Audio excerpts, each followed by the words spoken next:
The wind swept across the empty plains, carrying with it the faint smell of dust and sagebrush. The sun had long dipped below the horizon, leaving only streaks of orange fading into purple skies.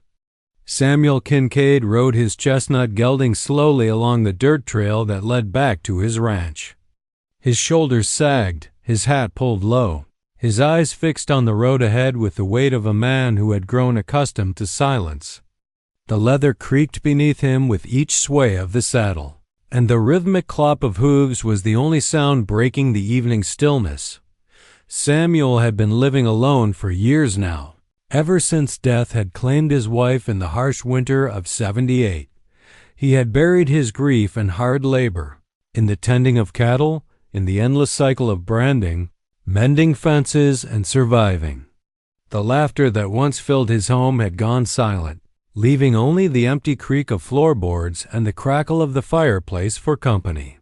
He had learned to live this way, without expectation, without conversation, without needing anyone. The world had turned him into a man of few words, and even fewer connections.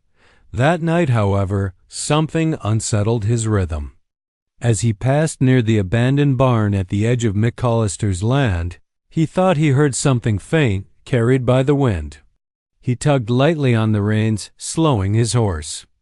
At first he thought it was a coyote yipping in the distance, or perhaps a loose plank groaning in the barn. But then he heard it again, sharper this time. A muffled cry. A voice. Weak, broken, desperate. Samuel sat straighter in the saddle, his hand instinctively dropping to the revolver at his hip. He had been around long enough to know these plains were not without danger. Bandits sometimes used tricks, cries in the night, to lure a man from his horse and into an ambush. He narrowed his eyes and scanned the shadows, the fields stretching wide beneath the moon's pale glow. But what he heard next froze him where he sat. Please. Open it. I can't breathe. It was a woman's voice, faint, gasping, smothered as if her words were being strangled by cloth or earth.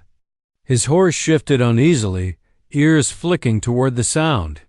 Samuel's heart thumped hard against his ribs.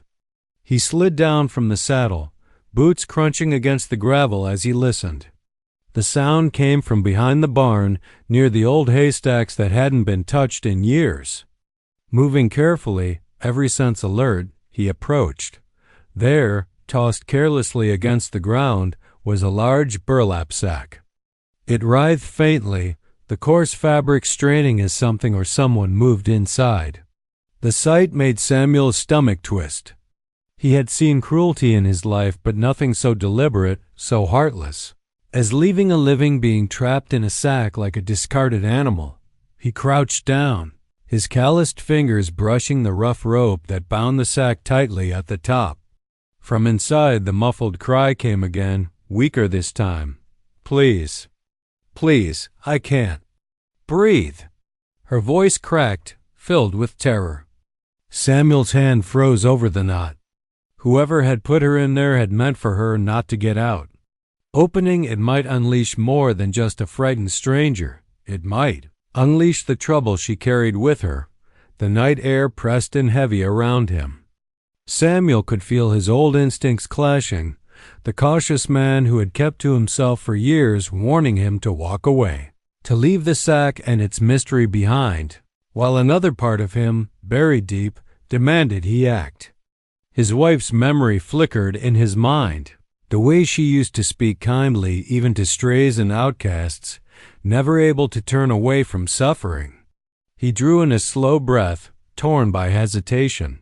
The sack shifted again, a weak hand pressing from the inside, the faint outline of fingers straining against the cloth. Samuel's chest tightened. Whoever she was suffocating. He had seconds to decide. His jaw clenched, his weathered face hardening. Slowly he gripped the rope tighter, the coarse fibers biting into his hand. For a moment, time seemed to stop. The prairie was silent, the wind died down, and even his horse stood still, watching. Samuel's heart thundered as he wrestled with the decision. If he opened it, he'd step into the unknown, the very thing he had spent years avoiding. But if he didn't, he would be complicit in a stranger's death. Finally, with a sharp tug, he loosened the rope. The knot gave way beneath his strong fingers, and the sack collapsed open. Moonlight spilled across the ground, illuminating the figure inside. And as Samuel's eyes fell upon her, his breath caught, his entire body freezing where he knelt. What he saw was not just unexpected, it was something that would change his life forever. The burlap sack sagged as Samuel pulled it apart, spilling its contents into the dust. For a heartbeat, the rancher expected to find a body limp and lifeless, but instead a young woman tumbled forward, gasping for air like someone surfacing from drowning. She coughed violently, her thin hands clawing at the ground, nails caked with dirt as she struggled to breathe. Samuel leaned back on his heels, staring in shock. He had braced himself for many things: a wounded outlaw, a corpse, even some cruel trick of drunkards, but not this dot. Her face, when she lifted it, was streaked with grime and streaks of tears. Her hair a tangled mess of dark strands sticking to her damp skin. Her lips trembled as she tried to speak, but only a ragged sob escaped. She was young, younger than he expected, no more than her early 20s, though hardship had carved lines of weariness around her eyes. Samuel noticed the bruises along her arms, the torn fabric of her dress, the raw red marks around her wrists where rope had once been tied. Whoever put her in that sack had meant harm. "Easy now," Samuel said quietly, his voice rough from disuse, the words foreign on his tongue after so many days without speaking to another soul. "You're out. You can breathe." The woman looked up at him, her wide eyes glistening in the moonlight. There was something in them that cut through Samuel's chest. Fear, yes, but also a fragile kind of relief, as if she couldn't quite believe she'd been saved.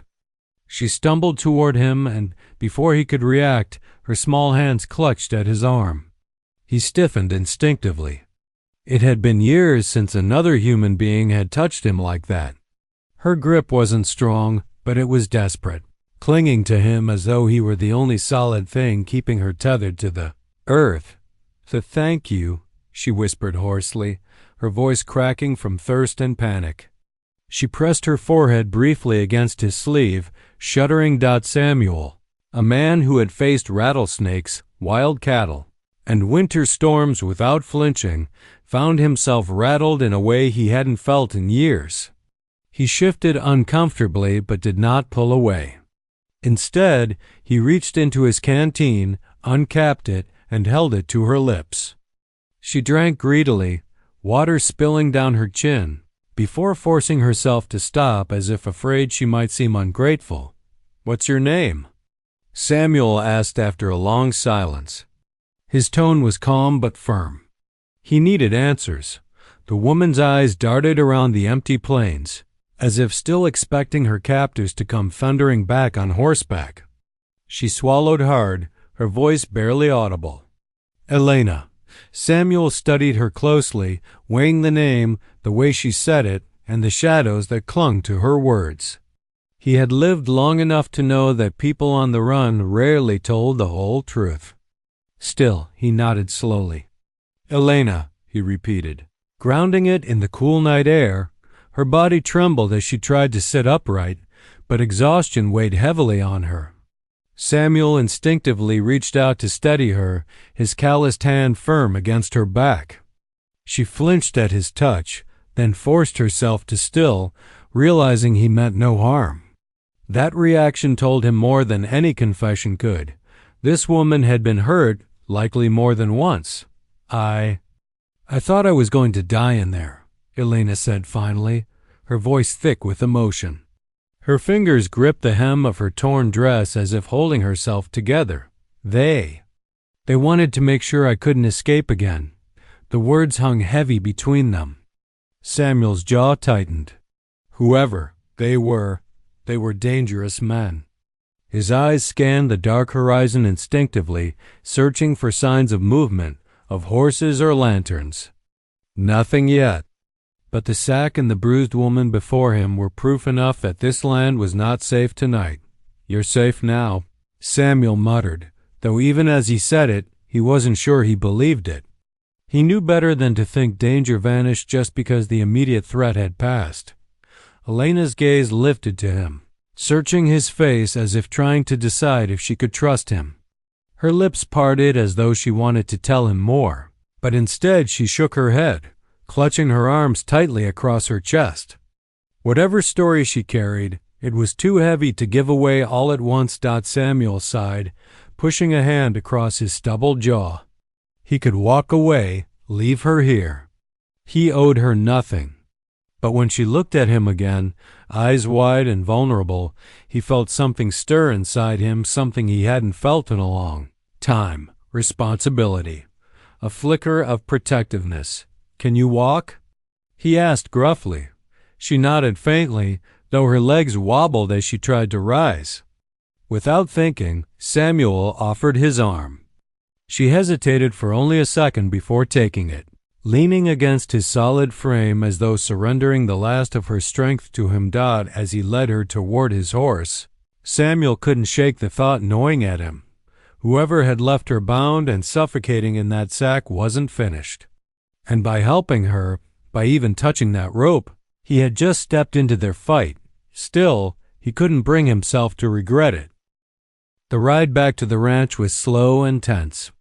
Samuel kept the reins steady while Elena clung behind him, her thin arms wrapped carefully around his waist, more out of necessity than comfort.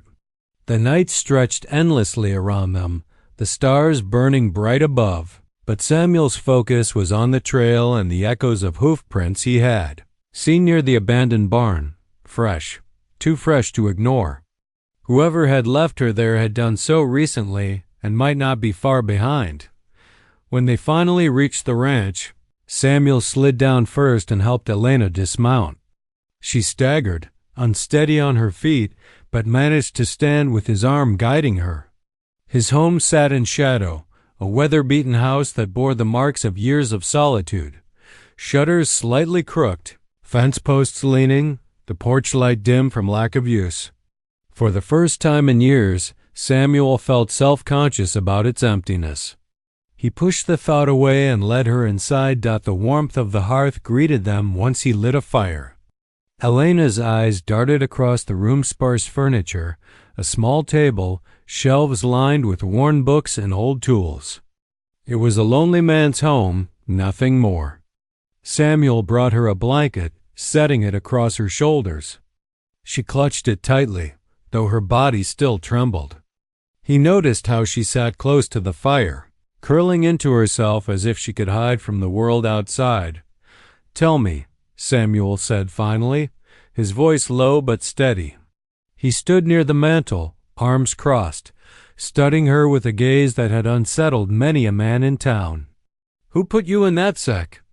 Elena's lips parted, but no words came. Her eyes shimmered with something between fear and hesitation. She looked down at her hands, fingers tightening around the frayed edges of the blanket. Samuel waited. He had no patience for lies, but he understood the language of silence, the weight of someone deciding how much of the truth to reveal. Last, her voice emerged, fragile but clear. "I was running," she whispered. "They caught me. Said I was too much trouble. Easier to get rid of me that way." Samuel's jaw clenched. The matter-of-fact way she said it chilled him. "Who are they?" He pressed. Her gaze flicked toward the window, out into the darkness, as if expecting riders to appear any moment. "Men who don't forgive. Men who don't stop." That was all she gave him. Samuel could tell there was much more, but fear sealed her lips. He exhaled slowly, stepping away to pour water into a tin cup. He handed it to her without a word. She took it, their fingers brushing briefly, and she whispered her thanks. Later, when she drifted into restless sleep on the chair by the fire, Samuel stepped outside onto the porch. The night was still, but the weight of it pressed against him. He crouched, brushing his fingertips across the dirt near his porch steps. Hoof prints, not his. Not hers. They had come closer than he liked. His instincts told him the truth. Whoever had dumped her in that sack hadn't gone far. They would return, and they would come hard. The next morning, Samuel found Elena awake, her hair still tangled, her face pale but her eyes sharper than before. She had the look of someone who'd learned to survive through sheer will. She sat at his table, watching him as he brewed coffee over the stove. "You don't have to keep me here," she said suddenly. Her voice was steady, though her hands twisted the fabric of the blanket in her lap. "If they find me, you'll be in danger too." Samuel poured the coffee into 2 tin mugs and set one in front of her. He met her gaze directly. "If they wanted you dead, they'd have done it. They left you to suffocate slow. That means you matter to them. Which means you're not walking out of here alone."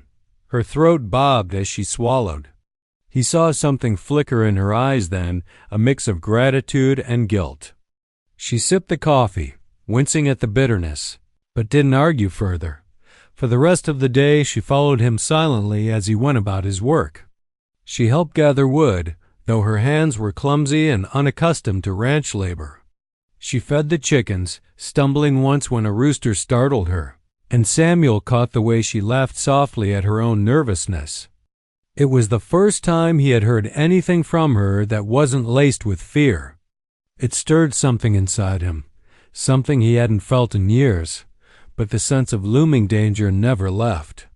While fixing a fence post near the southern pasture, Samuel found fresh tracks again, multiple horses, their riders circling the area. They hadn't approached the house, not yet, but they were watching. He didn't tell Elena right away. Instead, he returned to the house with a heavier weight in his chest. That night, as she sat near the fire, her body stiffened suddenly. She woke from a half-sleep, eyes wide, breathing fast. "They'll come for me," she whispered, her voice shaking. "They always do." Samuel studied her across the flickering firelight. He didn't say what he was thinking, that he believed her, that he had already seen the signs, that the men hunting her were likely closer than she feared. Instead, he said, "Then they'll have to come through me first." The word surprised even him. For years he had lived only for himself, careful never to get tangled in another's fight. But now, looking at her fragile figure in the firelight, Samuel knew he had already made a choice, and choices like that could not be undone. The days that followed settled into an uneasy rhythm. Samuel kept to his chores, rising at dawn, tending the livestock, repairing fences, chopping wood, while Elena moved quietly through the ranch house, a shadow of herself, slowly trying to find footing in a life that wasn't running and hiding. At first she lingered by the fire, too weak to do much, but Samuel noticed how she began to reach for small tasks, sweeping the floor, fetching water, peeling potatoes. Each act was tentative, as though she feared he might tell her to stop, but Samuel said nothing. He let her work alongside him, watching his strength return to her movements, and with it, a faint glow in her eyes. For Samuel, the silence of his home had long been a comfort. He was used to the quiet creak of the wood, the groan of the wind across the plains. But now, with Elena there, the silence felt different. Not heavy, but alive. He'd find her humming softly under her breath as she worked, the tune broken but gentle. Sometimes, when she thought he wasn't looking, she'd pause at the window, staring out at the horizon, her hand clutching the edge of the sill as though she both longed for and feared what lay beyond. One evening, as Samuel sharpened his knife by lamplight, he caught her whispering in her sleep from the chair by the fire. Her body twitched, her hands clenched, and her voice broke through the stillness. "No. Please, no more. Don't take me back." Samuel set down the knife and approached slowly. He crouched beside her, murmuring low, steady words until she woke, startled and gasping. When her eyes met his, wide and wet, he didn't press her for explanations. He simply said, "You're safe here." For a moment, she just looked at him, her lips trembling, as if she wanted to believe him but wasn't sure she could. Then, with a shaky nod, she whispered, "I don't know how to stop running." Samuel leaned back, studying her through the flickering shadows. He knew what it was to carry ghosts, to feel as if they'd never let you rest. He didn't speak of his wife or the nights he'd spent staring into the fire with whiskey in his hand, trying to remember what laughter sounded like. Instead, he said the only thing he could: running don't fix it. Standing does. The next day, Samuel noticed riders on the horizon again too this time, their silhouettes small but unmistakable against the open plains. They didn't approach, just lingered like vultures circling from afar. Samuel didn't point them out to Elena. He didn't need to. Her eyes had already tracked them through the window, her body stiffening, her breath catching. She turned to him, pale. "They're here." Samuel placed a steadying hand on the window frame. "Not here yet," he corrected firmly. "And if they come, I'll be waiting." That night, the air between them changed. Elena, sitting at the table while Samuel patched his saddle, finally began to speak in fragments about her past. She told him she had once lived in town, working at a boarding house until men came with promises and threats. She spoke of debts that weren't hers, of names she didn't want to say aloud, of something she carried knowledge, maybe, or proof that had made her valuable and dangerous at the same time. Her words were halting, scattered, but Samuel pieced enough together to understand. She had crossed the wrong men, and now they wanted her aced. Why not tell the law? He asked Dot. She shook her head quickly, fear flashing in her eyes. "The law's with them." Samuel said nothing after that. He'd lived long enough in the West to know the truth of her words. Despite the fear, a bond was forming. Samuel found himself listening for her footsteps in the house, noting when her voice carried through the rooms, feeling the weight of her absence when she slipped outside to breathe the cold night air alone. He had built walls around his life so high that nothing had broken through in years, but now, with her, cracks were forming. One evening, as they ate supper together, beans, cornbread, and strong coffee, Elena looked at him across the table. "Why are you helping me?" she asked softly. Samuel paused, his spoon halfway to his mouth. He considered lying, brushing it off as chance, but instead he said, "Because no one helped me when I needed it most." Her gaze lingered on him, searching, and for the first time she smiled, not wide, not carefree, but small and genuine. That smile stirred something deep inside Samuel's chest, something he hadn't felt in years, like the first light breaking after a storm. But even as the warmth between them grew, the danger pressed closer. Each day Samuel saw signs, more tracks in the dirt, broken branches where riders had lingered near the tree line, whispers from town carried by the few neighbors he still spoke to. The men hunting Elena were patient, but they were not going away. Samuel knew the storm was coming, and when it did, he would have to choose: protect his quiet, solitary life, or stand by the woman who had stumbled into it, fragile and fierce all at once. In the glow of the firelight, watching Elena mend a torn sleeve with clumsy stitches, Samuel already knew which choice he'd make. The storm Samuel had been expecting broke one cold afternoon. He had been mending a section of fence near the northern pasture, Elena at his side gathering stray boards, when the distant thunder of hooves reached his ears. He froze, every muscle tightening, his hand instinctively falling to the revolver at his hip. Elena heard it too, her head snapped up, her face draining of color. The sound wasn't faint like before. It was closer, much closer. Samuel scanned the horizon, and there they were, 4 riders cresting the hill, dark silhouettes against the pale sky. They rode with purpose, their formation tight, dust rising in their wake. Samuel's heart beat hard, not with fear for himself, but for the fragile woman standing beside him. She clutched the edge of the fence rail, knuckles white, her body trembling as though she'd known this day was coming. "They found me," she whispered, her voice breaking. "You shouldn't have helped me. I'll only bring them down on you." Samuel gripped her shoulders, steadying her. His eyes were sharp, his jaw set. "Look at me," he said firmly. She met his gaze, tears brimming in her wide eyes. "You're not alone anymore. And I ain't letting them take you." By the time the riders reached the yard, Samuel had already led Elena back to the house and stood waiting on the porch, his rifle cradled across his arms. The men pulled their horses to a halt, dust swirling around them. Their leader, a broad man with a scar running from temple to jaw, dismounted first. His eyes were cold, his smile colder. "Afternoon, Kincaid," the man drawled. "Heard you been keeping something that don't belong to you." Samuel didn't flinch. "No one belongs to you, Crane," he replied evenly. His voice carried the weight of steel, calm but dangerous.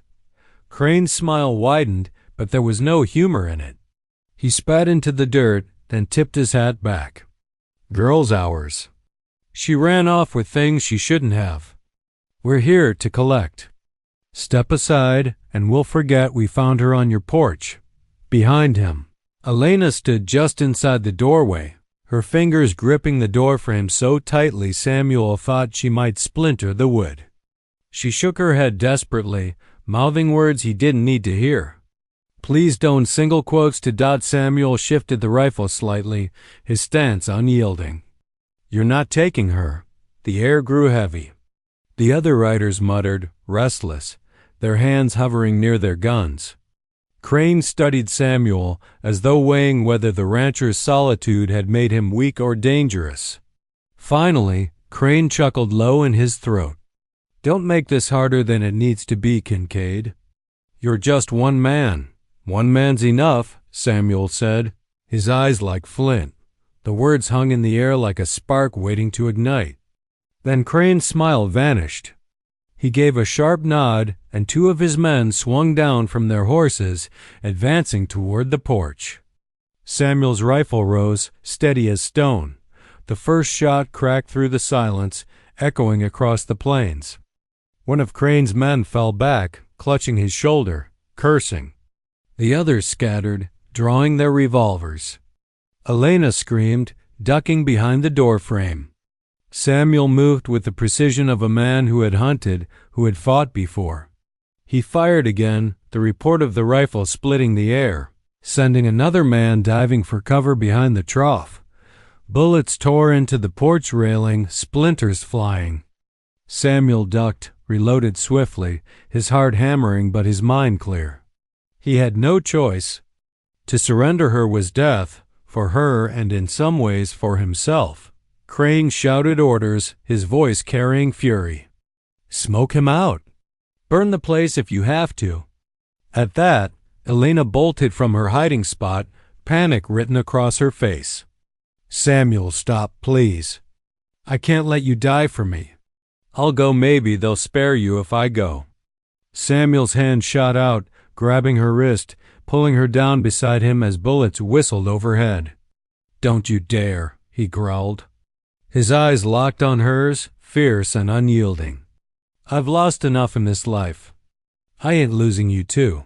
For a long moment, her tears spilled silently, but she nodded, pressing her forehead briefly against his shoulder before crouching low.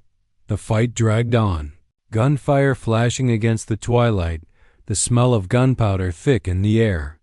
Samuel held his ground, each shot calculated, each movement steady. The attackers weren't prepared for the stubborn defense of one rancher who refused to bend out at last. With one of their men wounded and the others pinned down, Crane cursed and whistled sharply. The riders retreated, dragging their injured companion with them. "This ain't over, Kincaid," Crane bellowed as he mounted up. "You've just signed your death warrant." Samuel stood on the porch, breathing hard, his rifle still in his hands, watching until their figures disappeared over the ridge. Only then did he lower the weapon. Inside, Elena knelt by the fire, her face pale, her body trembling. When Samuel entered, she looked up at him with wide eyes, torn between gratitude and guilt. "You shouldn't have done that," she whispered, her voice shaking. Samuel set the rifle against the wall, his expression firm, resolute. "I'd do it again," he said simply. "They'll be back, but so will I." For a moment, silence stretched between them. Then Elena rose, unsteady, and placed her hand gently over his rough, calloused one. "Why?" she asked softly. Samuel met her gaze. "Because you gave me something I thought I'd never have again," he said quietly. "A reason worth fighting for." Outside, the night settled heavy around the ranch. The threat wasn't gone. It would return, stronger, fiercer, but in that fragile moment, the bond between Samuel and Elena was no longer fragile. It was forged in fire. The night had been long, filled with gunfire, shouts, and the pounding of hooves against the dry earth, but when the dust finally settled, silence lay over Samuel's ranch like a heavy shroud. Smoke curled from the broken gate where bullets had splintered wood, and the air still carried the acrid tang of gunpowder.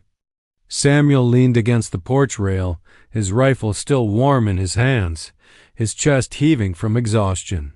His hat was gone, his shirt torn at the shoulder, and a shallow graze across his arm burned with every breath. Yet through it all, his eyes searched only for her, Elena. She stood near the doorway, her hair loose and tangled, her dress stained with dust and ash, but her face lit with relief when she saw that he was alive. The men who had come for her lay scattered across the ranch yard, some fleeing into the hills, others never to rise again. Samuel had fought with a ferocity he didn't know he still possessed, driven not by anger, but by a newfound purpose. For years he had lived as if he were already half gone, a lonely rancher surrounded by empty rooms and fading memories of a wife long buried. But tonight he had chosen differently. He had chosen to fight for her. And now, as the dawn began to streak the sky with soft hues of orange and pink, he realized something had shifted inside him, something permanent. Elena stepped carefully over the debris and came to stand before him. She reached for his wounded arm, her hands trembling slightly, but her touch was gentle. "You shouldn't have done this," she whispered, her voice breaking. "They'll come again. They won't stop." Samuel looked down at her, his rough features softening. "Let them try," he said quietly. "I won't hand you over. Not now, not ever." For a long moment she simply stared at him, her eyes glistening with unshed tears. She had begged him not to risk his life, begged him to let her go, but he hadn't listened. And deep down, a part of her was grateful he hadn't. Inside the ranch house, as the first light seeped through the windows, Elena finally told him the full truth. She sat at the table, her hands clasped tightly together, while Samuel poured water from the jug, listening without interruption. She spoke of betrayal, how she had once trusted men who promised her safety, only to discover they were thieves who had stolen deeds to land not theirs. She had found evidence of their crimes, a document hidden in her skirts the night they caught her. When they realized she would expose them, they bound her, tossed her in that sack, and left her to suffocate in the dust. Her voice trembled as she spoke, the memory still raw, but there was defiance in her tone too. She had survived, and she had carried the truth with her, no matter the cost. Samuel reached across the table, placing his calloused hand over hers. "You're safe here," he told her. "Whatever they wanted, whatever they tried, it ends now." Elena looked at him, truly looked at him, and saw not just the lonely rancher who had stumbled upon her in the dark, but the man who had stood against a small army to keep her alive. Her chest tightened, warmth blooming where there had once been only fear. "Why?" she asked softly. "Why risk everything for me?" Samuel's gaze held hers, steady and unwavering. "Because I couldn't walk away," he said. "Not from you." The silence that followed was filled with something unspoken, something fragile yet powerful. Elena felt tears spill down her cheeks, not of sorrow, but of relief. For so long she had carried her burden alone, always looking over her shoulder, always bracing for the next blow. Now, for the first time, she felt the weight lift. She wasn't alone anymore. Samuel, too, felt the change. The hollowness that had defined his life since his wife's death had been filled, not by words, but by the presence of a woman who refused to break even when the world tried to crush her. She had given him back his will to live. Though she didn't know it died as the sun rose higher, spreading gold across the valley, Samuel and Elena stepped outside together. The land bore scars of the night's violence, broken fences, churned soil, and the silent reminders of danger, but to Samuel it had never looked more alive. He glanced at Elena, who stood with the light catching her face, and for the first time in years, he allowed himself to imagine a future that wasn't empty. He didn't know what would come next. The men who hunted her might return, or the law might get involved, but he knew one thing with certainty: he would not face it alone. Elena turned to him, her lips curving into the faintest smile, fragile yet real. "You saved me," she whispered. Samuel shook his head slowly. "No," he murmured. "You saved me." And with those words, the long night gave way to morning. Two broken souls standing side by side, no longer bound by loneliness or fear, but by the fragile promise of hope.